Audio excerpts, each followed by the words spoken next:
2024 کو قاضی فائز عیسیٰ نے ریٹائرمنٹ سے ٹھیک 1 ماہ پہلے کیا کیا کیا اس پہ بحث کرتے ہیں۔ پاکستان کی رینکنگ اس ٹائم پہ 142 ملکوں میں 129 نمبر پہ ہے۔ انڈیا جو ہے وہ 79 پہ ہے۔ اس کا مطلب کہ تقریباً 50 ممالک اس درمیان ہے، 50 ممالک ہم ان سے پیچھے ہیں انصاف میں۔ یہ تو یہاں پہ ایک بات ہو گئی۔ اب قاضی فائز عیسیٰ نے جو 1.25 سال کی مدت گزاری، اس میں ہم نے دیکھا ہے کہ اپنے مخالفین جن کی قاضی فائز عیسیٰ کی جو اہلیہ ہیں وہ سابق وزیر اعظم عمران خان کے خلاف کھل کے الزامات میڈیا میں لگاتی ہیں، اور ان کے شوہر جو ہیں موصوف وہ چیف جسٹس آف پاکستان تھے۔ عمران خان نے اور پی ٹی آئی نے کئی بار کہا کہ قاضی فائز عیسیٰ ہمارے کیسز نہ سنیں، مگر قاضی فائز عیسیٰ نے اخلاقی مظاہرہ نہ کرتے ہوئے کیسز سنے، اور قاضی فائز عیسیٰ نے آپ پورے 1.25 سال کی ہسٹری اٹھا کے دیکھ لیں جو قاضی صاحب نے اپنے ٹائم میں کام کیا ہے، حکومت کی فیور میں 100% فیصلے اور اپوزیشن کے حق میں 0، مطلب 100% اگینسٹ گیا ہے اپوزیشن کے، اور جاتے جاتے سپریم کورٹ کی پاور کو مکمل طور پہ لے کے سپریم کورٹ کو آپس میں ججز میں اختلافات پیدا کر کے وہ گئے۔ سپریم کورٹ کو آپ ایسے سمجھے کہ ایک سیشن کورٹ بنا کے گئے ہیں۔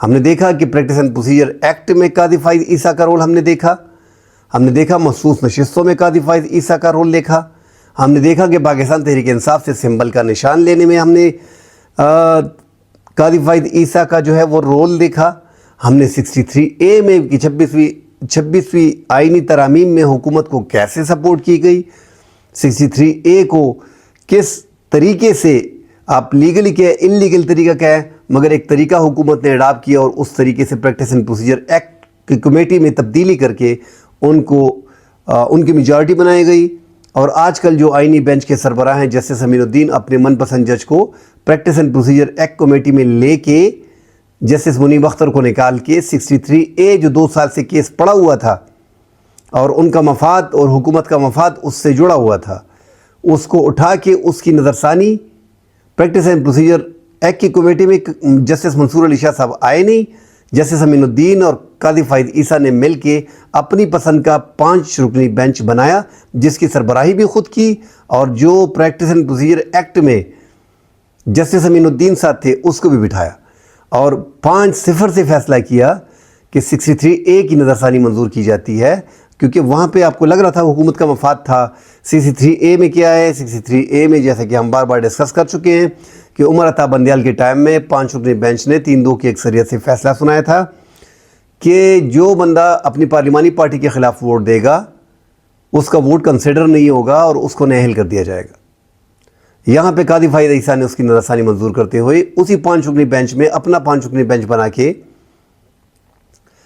5 کی اکثریت سے، جو 5 ان کے اپنے ججز تھے، نظر ثانی اس کی منظور کر لی اور کہا کہ اس میں آپ کا ووٹ جو ہے وہ ممبر آزاد ہے، وہ اپنا ووٹ ڈال سکتا ہے، وہ اپنا ووٹ ڈال لے۔ تو حکومت نے کیا کیا کہ 26ویں آئینی ترامیم میں حکومت نے خرید و فروخت شروع کی، ممبران کو خریدا، اٹھایا، ڈرایا، دمکایا یا ان کا ضمیر جاگا، واٹ ایور جو بھی تھا، تو حکومت آسانی سے 26ویں آئینی ترامیم پاس کر کے جو پاور تھی، اس کے بعد جس طریقے سے قاضی فائز عیسیٰ چیف جسٹس بنے تھے اسی طریقے سے جو جج بننا تھا جسٹس منصور علی شاہ صاحب نے، اس کا راستہ جو ہے وہ قاضی فائز عیسیٰ نے روکا، اور 175A کو اس کے مطابق 175A کے مطابق جو موسٹ سینئر جج ہوتا ہے وہ سپریم کورٹ کا چیف جسٹس صدر مملکت اس کا نوٹیفیکیشن جاری کر دیتا ہے، اس کو بھی ہٹوا دیا، 3 رکنی پینل گیا، حکومت نے طریقہ کار اپنایا۔ اب ساری سپریم کورٹ کی پاکستان کی پاور جو ہے وہ ایگزیکٹو کو شفٹ ہو گئی ہے، پارلیمان فیصلہ کرے گی، مطلب سیاسی جماعتیں اب سپریم کورٹ کے جج کو، سپریم کورٹ کے چیف جسٹس کو منتخب کریں گی، وہ بھی 3 رکنی پینل جائے گا، ججز کو آپس میں ڈال دیا۔ اب ججز کمپٹیشن میں رہیں گے کہ حکومت کے لیے حق میں فیصلے کریں تاکہ ہم جو ہیں چیف جسٹس بن سکیں۔ اب پارلیمانی، اب اس جوڈیشل کونسل میں کون ہے؟ 13 ممبران ہیں، 4 سپریم کورٹ کے جج ہوں گے، 1 آئینی بینچ کا سربراہ ہوگا، 2 اپوزیشن کے اراکین ہوں گے، 2 حکومت کے اراکین ہوں گے، 1 اسپیکر کا منتخب کردہ وہ بھی حکومت کا ہے، 1 بار کونسل کا ممبر ہو جو حکومت کا ہوتا ہے، 1